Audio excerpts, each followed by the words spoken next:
Story शुरू करने से पहले मैं आप सबसे एक रिक्वेस्ट करना चाहता हूं कि प्लीज मेरे चैनल को सब्सक्राइब करें, वीडियो पसंद आए तो वीडियो पे लाइक करें और जितना हो सके अपने फ्रेंड्स को शेयर करें।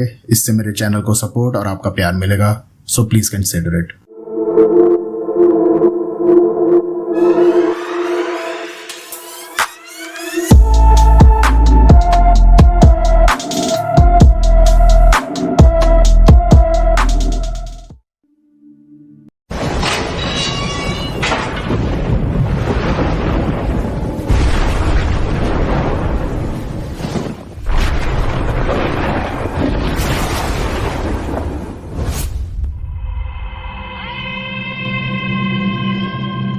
एक कहानी ऐसी थी।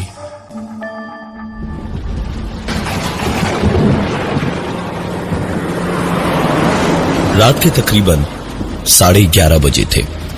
रोहित बहुत तेजी से अपनी कार को चलाता हुआ आगे बढ़ा जा रहा था। बारिश और आंधी इतनी तेज थी कि बस गाड़ी का बॉनेट ही दिख पाए ठीक से, वही बहुत था।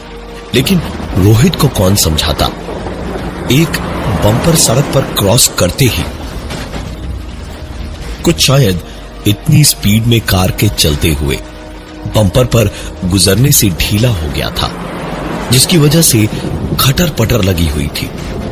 रोहित ने सोचा कि जरा सा ही और जाना है, तकरीबन 10 किलोमीटर ही था, तो ज्यादा परेशान न होकर उसने गाड़ी की रफ्तार वैसे ही बनाए रखी और कार चलाता रहा कि जब अचानक गाड़ी का बॉनेट एकदम अचानक एक झटके से खुला और खुलकर इतनी तेज विंडशील्ड से टकराया कि पूरा कांच छोटे छोटे टुकड़ों में बिखरकर कार के सामने की सीट पर फैल गया। थोड़े बहुत कांच के टुकड़े आकर रोहित के भी धंस गए और आखिरकार गाड़ी डिसबैलेंस होकर के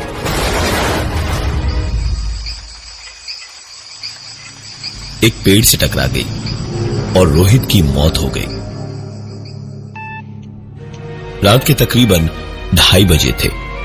प्रतीक का फोन बजा तो किचन में प्लेट्स रख रहा था। वो जल्दी जल्दी दौड़ा दौड़ा आया और चार्जिंग पर लगा मोबाइल रिसीव किया तो उधर से कुशल ने हड़बड़ाते हुए कहा, भाई जल्दी से नेशनल हाईवे पर आजा भाई, रोहित की कार का एक्सीडेंट हो गया है, वो मारा गया है। कह रहे हैं कि 3 घंटे पहले एक्सीडेंट हुआ था और तुरंत ही मर गया है। भाई हम सबको छोड़कर चला गया, रोहित भाई हम सबको छोड़कर चला गया। ये सब सुनकर प्रतीक थोड़ा चिढ़ गया था और वो कुशल पर चिल्लाया, देख फालतू ना रोहित के साथ मिलकर मजाक करके मेरा दिमाग मत खराब कर, थक गया हूं। हाँ सोना है मुझे, और हाँ मजाक के पहले सोच समझ लिया करो तुम दोनों। अभी 20 मिनट पहले रोहित यहां मेरे घर से निकला है, तो कैसे 3 घंटे पहले मर गया भाई। कुशल ने पूरी बात सुनी तो जैसे उसके गले से सांप लिपट गया था कोई। घबराकर हकलाते हुए उसने कहा, भाई क्या बोल रहा है यार तू पागल हो गया क्या? अरे वो सचमुच मारा गया है। अभी पुलिस का फोन आया था। एक काम कर, आजा हाईवे के पुराने चौक पे, मैं तेरे को मोड़ पर ही मिलता हूं। हम दोनों साथ में चलते हैं। प्रतीक ने भी तुरंत काम धाम छोड़ छाड़कर वहां पहले जाना बेहतर समझा। क्या पता सचमुच कुछ हुआ हो, लेकिन कैसे? क्योंकि अभी 20 मिनट पहले तक तो रोहित यहीं घर पे ही बैठा था। प्रतीक भी निकल पड़ा उसी बरसात में कुशल के पास और कुछ ही देर में हाईवे के पुराने चौक के सामने प्रतीक भारी बरसात में गाड़ी कोने में ले रहा था। कुशल सामने एक बिल्डिंग की खिड़की के छज्जे के नीचे छाता लिए हुए बारिश से बचने को खड़ा हुआ था, जिसके ठीक सामने जाकर प्रतीक ने अपनी गाड़ी लगाई, अपनी उल्टी तरफ की खिड़की का कांच नीचे किया और बरसात की उस आवाज में कुशल से कहा, आजा कुशल अंदर आजा। कुशल छाते को बंद करके बैठने के बजाय छाता सर पे लिए हुए नीचे झुका और प्रतीक से बोला, क्यों बैठूं आपकी गाड़ी में भाई साहब? ना मैं आपको जानता हूं ना आप मुझे, तो फिर क्यों बैठूं? प्रतीक को ऐसा लगा जैसे किसी ने उसे थप्पड़ मार दिया हो। वो कुछ बोलने को खुले कांच से सर निकालने ही जा रहा था जब उसकी ओर की खिड़की के कांच पर जोर जोर से किसी ने खटखटाया। प्रतीक कुशल की बात भूलकर देखने को पलटा कि उधर कौन है, तो उसको अब थप्पड़ जैसा नहीं बल्कि हजारों वोल्ट का झटका लगा। सामने कुशल खड़ा था और कांच खटखटाता हुआ दबी हुई आवाज में बाहर से चिल्ला रहा था, प्रतीक दरवाजा खोल, साले भीग रहे हैं इधर, खोल दरवाजा।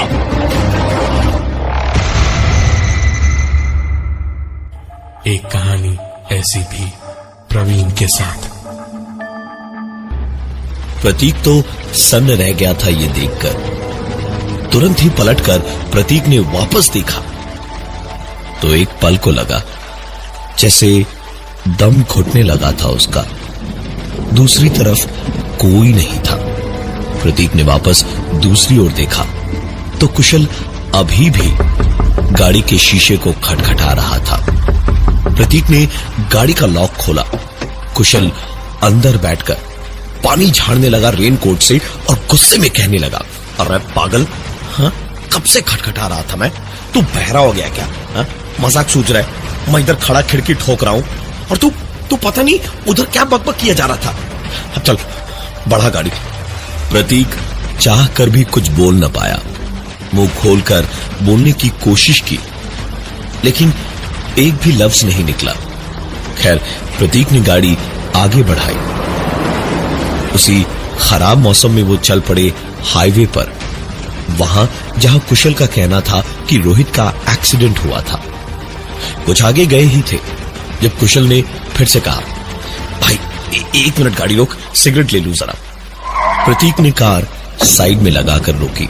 रास्ता पार करके दुकान तक जाने को कुशल उतरा और उसी भारी बरसात में उतरकर कुशल सर पर हाथ से पानी रोकने की बेवकूफों जैसी कोशिश करता हुआ दुकान तक भाग ही रहा था जब अचानक नीचे सड़क पर टूट कर गिरा हुआ एक हाई टेंशन बिजली का तार था जिसपे कुशल का जूता पड़ा और बरसात के ठंडे पानी ने कुशल के बदन में पैर के नाखूनों से लेकर सर के बालों तक एक एक सर्रे में इतनी बिजली कुछ ही लम्हों में दौड़ा दी कि कुशल धुआं धुआं होकर वहीं झुलसकर तड़पता हुआ गिर पड़ा और बिना चीखे इस दुनिया से प्रतीक की आंखों के सामने चल बसा। प्रतीक की आंखें ये मंजर देखकर उसी पे ठिठक के रह गई। आसपास दुकान पर खड़े लोग डंडा लेकर कुशल को छुड़ाने की कोशिश करने लगे लेकिन कोई फायदा नहीं था क्योंकि कुशल मर चुका था। प्रतीक जब तक कुशल तक धीमे धीमे कदमों से इस उम्मीद से पहुंचा शायद वो कराहता हुआ उठेगा और कहेगा, अरे दिखाई नहीं ये तार, चल चल चल घर चलते यार। तब तक कुशल इस दुनिया से बहुत दूर पहुंच चुका था। प्रतीक की आंखों के आंसू इस ठंडी बरसात के पानी में भी गर्माहट महसूस करवा रहे थे।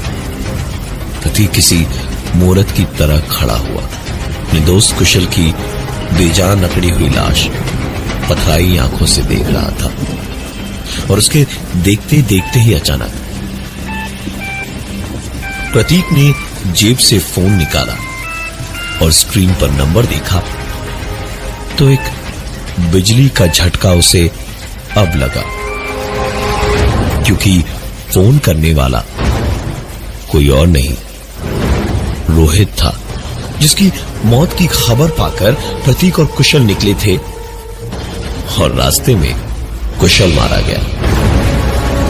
रोहित के नंबर से बजता फोन देखकर प्रतीक के होश ही उड़ गए। उसी ठंडी बारिश में उसे आंसुओं के साथ पसीने की बूंदों की गर्माहट भी महसूस हो रही थी।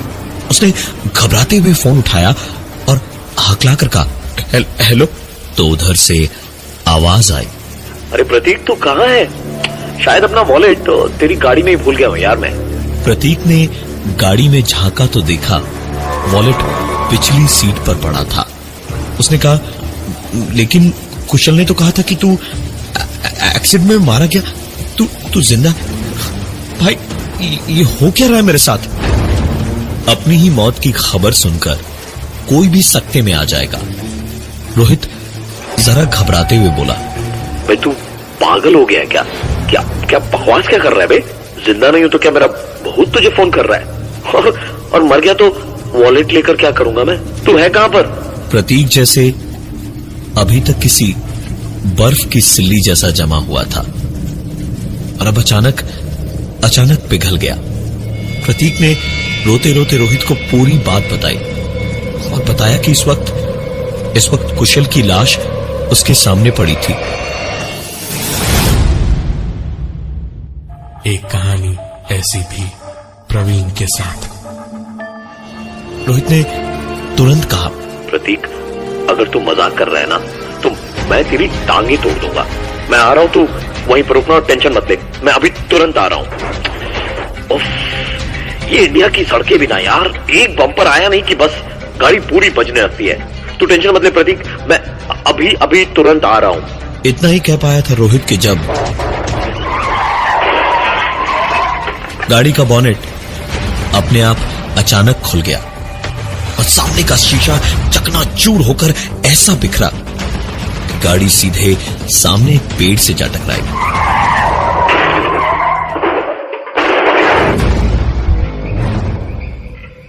और रोहित सचमुच वैसे ही एक्सीडेंट में मारा गया जैसे एक्सीडेंट की बात कुशल ने की थी। प्रतीक जैसे नर्मदिल इंसान ने एक ही रात में अपने दो सबसे अच्छे दोस्त खो दिए। इसका ऐसा असर पड़ा उस पर कि प्रतीक बुरी तरह पढ़ाई लिखाई से मन उचाट करके हर वक्त घर में बंद रहने लगा। घर से दूर होने की वजह से यहां रहने वाले रिश्तेदारों ने एक साइकियाट्रिस्ट से बात की। रिया नाम की साइकियाट्रिस्ट ने प्रतीक के बारे में पूरी बात को अच्छी तरह से समझा और ठीक वक्त पे हफ्ते में 3 दिन जाकर प्रतीक को देखने लगी। प्रतीक की हालत सुधरने में तकरीबन 4 महीने का समय लगा, लेकिन इस दौरान दोनों में प्यार भी हो गया। प्रतीक बहुत तेजी से ठीक होने लगा, बेहतर होने लगा और कुछ ही वक्त में वो बिल्कुल ठीक था। आज प्रतीक को अपनी नौकरी का ऑफर लेटर मिला था।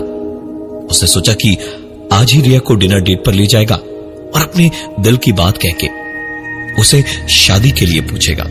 प्रतीक तय किए हुए 5 स्टार रेस्टोरेंट के पास पहुंचा तो दूर से देखा एक बेहद खूबसूरत लाल लंबी गाउन जैसी ड्रेस में रिया उसकी ओर पीठ किए हुए खड़ी, शायद मेन्यू कार्ड देख रही थी। प्रतीक ने अपनी टाई ठीक की और रिया के पास गया और उसके कंधे पर हाथ रखा। रिया पलटी और प्रतीक के मुंह से निकला, आई एम सो सॉरी, मुझे लगा मेरी फियांसे बैठी है, मुझे माफ कर दीजिएगा। उस लड़की ने भी पलटकर बस मुस्कुरा दिया। प्रतीक ने शुक्र मनाया कि उसे जलील नहीं होना पड़ा इतने लोगों के बीच, और फिर 2nd फ्लोर पे बने इस रेस्टोरेंट के कांच के दरवाजे पर खड़े होकर नीचे सीढ़ियों पर नजर डाली तो प्रतीक बस देखता ही रह गया। बेहद खूबसूरत लग रही थी रिया, सचमुच वैसा ही लाल रंग का लंबा गाउन जैसा ड्रेस पहने हुए सीढ़ियां चढ़ती हुई प्रतीक को देखकर मुस्कुरा रही थी, शर्मा रही थी। प्रतीक ने भी सोचा कि क्या इत्तेफाक है। मुस्कुराता हुआ वापस एक बार उस लड़की की ओर पलटा जिसे पहले रिया समझ बैठा था तो देखा कि वो सीट खाली पड़ी थी और वो रिया जैसे दिखने वाली लड़की कहीं भी नहीं थी। एक कहानी ऐसी भी प्रवीण के साथ। प्रतीक उस लड़की को ढूंढ ही रहा था जब अचानक उसकी पीठ पीछे सीढ़ियों पर से एक चीख गूंजी। प्रतीक की आंखों के सामने रिया का पांव फिसला और वो सीढ़ियों पर उल्टी होकर सर के बल गिरी, जिससे उसकी गर्दन और सर की हड्डियां टूट गईं और लगभग तुरंत ही उसकी मौत भी हुई। प्रतीक एक बार फिर मौत के आगे जिंदगी को हारता हुआ देख रहा था। वो चाहकर भी कुछ नहीं कर सकता था। न वो चीख पाया, न वो कुछ भी कह पाया। बस एक बार फिर से आंसुओं की गर्माहट अपने चेहरे पर महसूस हो रही थी उसे। बिल्कुल वैसा ही हाल था उसका इस वक्त, जैसा कॉलेज में 7 महीने पहले उत्तम और गौतम का हुआ था। दोनों जुड़वा भाई थे। दोनों पढ़ने लिखने में तो तेज थे ही, शरारती भी बहुत थे। कभी दोनों अकेले नहीं होते थे। हर जुड़वा भाई बहनों में जरा सा कुछ न कुछ फर्क जरूर होता है, लेकिन इन दोनों में कौन उत्तम है और कौन गौतम, ये पहचानने में कभी कभी इनके मां बाप भी धोखा खा जाते थे।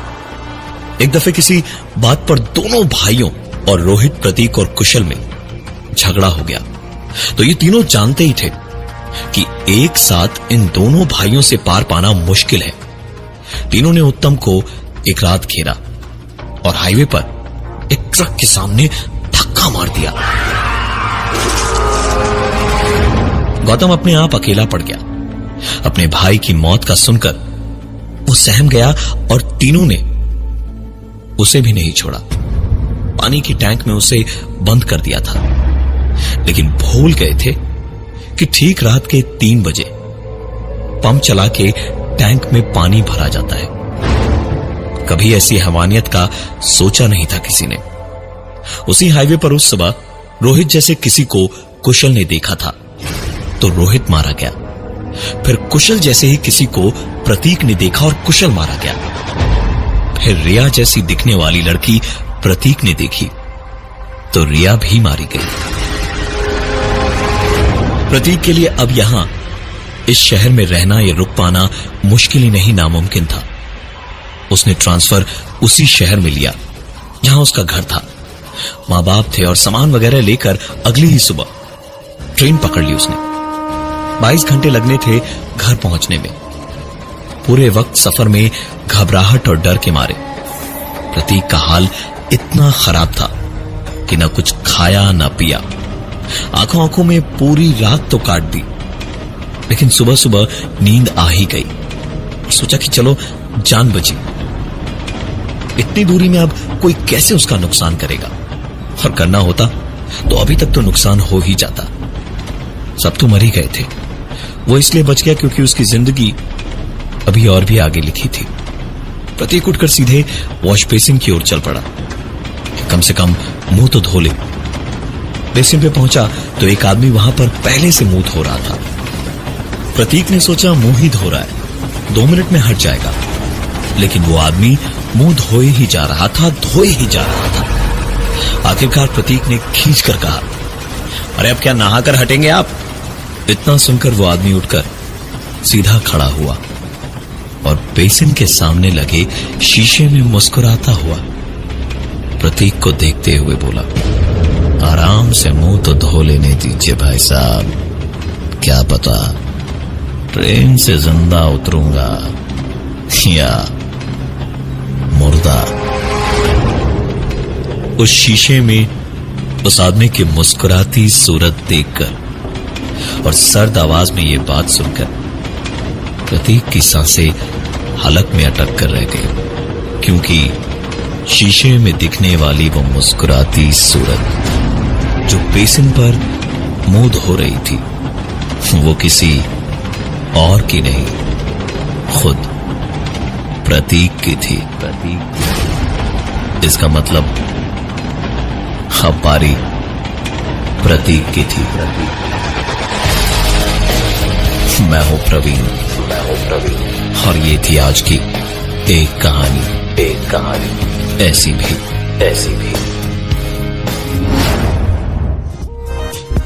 कमेंट करना इमीडिएटली वीडियो के नीचे एंड बताना कि आपको वीडियो कैसा लगा। Thank you so much. गाँव में आज भी लोग कुछ ऐसी चीज़ों की चर्चा करते हैं, या फिर कह लीजिए कुछ ऐसी चीज़ों को मानते हैं जिन्हें शहरी क्षेत्र में लोग सुनकर भी अनसुना कर देते हैं। बीटेक की पढ़ाई कर कर लौटा अनिल अभी अभी गांव में आया था और गांव के रूढ़िवादी विचारों को बेबुनियाद मानता था। गांव के उसके जो पुश्तैनी खेत थे उसके पास ही एक छोटा सा कब्रिस्तान था। कब्रिस्तान पूरी तरह से बंद था, लेकिन उस कब्रिस्तान के अंदर एक छोटा सा कमरा था जिसके बारे में लोगों का कहा जाता था कि इस कब्रिस्तान के आसपास भटकना भी मौत को दावत देना है। अनिल इन बातों को बकवास मानता था और काफ़ी समय से सोच रहा था कि उस कमरे में जाकर लोगों को सच्चाई बताई थी। लोगों का मानना था कि उस कमरे में एक चुड़ैल रहती है, लेकिन अनिल का इन बातों पर कोई यकीन नहीं था। वो इस कमरे में जाकर सच्चाई का पता लगाना चाहता था। एक दिन जब वो खेतों में गया हुआ था तो रात के तकरीबन 8 बजे का टाइम था और तेज़ बरसात होने लगी। उसके खेत में सर छुपाने की कोई जगह ना होने के कारण वो इधर उधर जगह ढूंढ रहा था कि तभी उसे उस कब्रिस्तान में वो घर नज़र आ गया। वो एक छोटा सा कमरा था। अनिल भागते हुए उस कमरे में जा घुसा। कमरे में घुसने के बाद उसने देखा कि इतने साल पुराने कमरा होने के बाद भी उस कमरे के अंदर एक छोटा सा पेड़ लगा हुआ था। वो छोटा सा अमरूद का पेड़ था। इतना बड़ा तो नहीं था, लेकिन अभी से उसमें फल लगे हुए थे। अनिल कुछ देर तो इधर उधर बैठता रहा, कुछ सोचता रहा, लेकिन जब बारिश नहीं रुकी तो न जाने क्या सोचते हुए उसने एक अमरूद तोड़कर खा लिया। अमरूद खाने के बाद उसे लगा कि कोई गुर्राती हुई औरत उसके ठीक पीछे खड़ी है। ठीक उसके कंधे के ऊपर किसी का अचानक ही हाथ आ टिका तो वो एकदम उठकर वहाँ से खड़ा हुआ तो उसने देखा कि पीछे एक औरत थी जिसकी आंखें पूरी लाल थी और चेहरा बेहद डरावना था। उसे देखते ही अनिल उसी बारिश में वहाँ से भाग लिया और भागते भागते घर को आ पहुँचा। घर में आने के बाद अनिल ने ना तो खाना खाया और ना ही कुछ पिया, बल्कि आराम से एक कोने में दुबक कर बैठ गया। जब वो काफ़ी देर तक ऐसे ही बैठा रहा तो घर वालों ने जैसे ही उससे पूछने के लिए उसको हाथ लगाया तो वो दंग रह गई। अनिल का शरीर आग की तरह तप रहा था। उसे बहुत तेज़ बुखार था। उस दिन उसके घर वालों ने उसे दवाई दे दी और कुछ टाइम के बाद ही वो ठीक हो गया। लेकिन उस दिन के बाद से ही अनिल को कभी रात को तो कभी दिन में ही कोई सर कटा या फिर कोई गला सड़ा आदमी नज़र आ जाता। किसी के हाथ कटे तो किसी का सर फटा होता। अनिल ये देखकर बेहद हैरान था। जब अनिल ने अपने घर वालों को ये बात बताई तो उसके घर वाले चौंक गए। वो बोले कि तुम उस घर में क्यों गए? उस घर में आज तक जो भी गया जिंदा नहीं बचा। ये बात सुनकर वो पास ही के एक भगत धर्मराज के पास चले गए। धर्मराज ने कुछ सोचते हुए उन्हें एक ही बात बोली कि तुम यहाँ से चले जाओ, मुझे कोई सा नहीं चाहिए तुम्हारी इस मुसीबत का। ये लड़का 15 दिन बाद मर जाएगा। जब अनिल के घर वालों ने काफ़ी मिन्नतें करी तो उसने बताया कि तुमने उस बुढ़िया के घर का अमरूद खा लिया था, इसलिए तुम मरे हुए लोगों को देख पा रहे हो। जैसे जैसे दिन बीतेगा और अमावस की रात होगी तुम मर जाओगे। जब अनिल के घर वाले धर्मराज के सामने काफ़ी गिड़गिड़ाए तो उसने एक उपाय बताया कि तुम्हें दोबारा उसी घर में जाना होगा और चावल के कोई ना कोई व्यंजन बनाना होगा और व्यंजन बनाने के बाद उस बर्तन को वहीं रखना होगा और अगर सुबह बर्तन खाली मिला तो बुढ़िया तुम्हें छोड़ देगी। इसके अलावा एक जलता हुआ कोयला अपनी जीभ पर रखना होगा और याद रखे वो बुढ़िया तुम्हें ऐसे करते देख ले तभी उसका जादू तुम पर टूटेगा। इसके साथ ही उसने एक धागा भी दिया। उसने कहा कि यह धागा हल्दी में लपेटकर अपने पैर पर बांध लेना, इससे तुम मरे हुए लोगों को नहीं देख पाओगे। अनिल ने ऐसा ही किया, वहाँ चला गया और चूल्हे पर आग जला चावल बनाने लगा।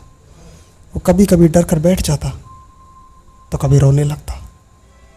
कभी उसकी हिम्मत टूट जाती तो कभी जीने की चाह में वो फिर से काम पर लग जाता। आखिर इसी उधेड़-बुन में उसने चावल बनाया और एक बर्तन में डालकर रख दिया। उसने कोयला चिमटे से उठाया और ठीक उस बुढ़िया के सामने अपनी जीभ पर रख दिया। एक भयानक चीख अनिल की वहाँ गूंज उठी और बुढ़िया के हंसने की आवाज़ वहाँ से आने लगी। उसके बाद अनिल वहाँ से चला गया। सुबह जब वो वापस आया तो वो चावल खाए जा चुके थे। अनिल समझ गया कि बुढ़िया ने उसे छोड़ दिया है। लेकिन एक दिन जब वो रात को सोने को हुआ तो उसे एक व्यक्ति जिसके दोनों हाथ कट चुके थे नजर आया। उसके साथ ही एक व्यक्ति और था जिसका पूरा सर धड़ से अलग था। अनिल को पता चल गया था कि अब भी वो मरे हुए लोगों को देख सकता है। उसने फिर से हल्दी में धागा लपेटकर बांधना शुरू किया। लेकिन आज भी जब वो कभी उस धागे को भूल जाता है उसे कोई मरा दिख जाता है। तो दोस्तों, आज की ये कहानी आपको कैसी लगी ज़रूर बताइएगा।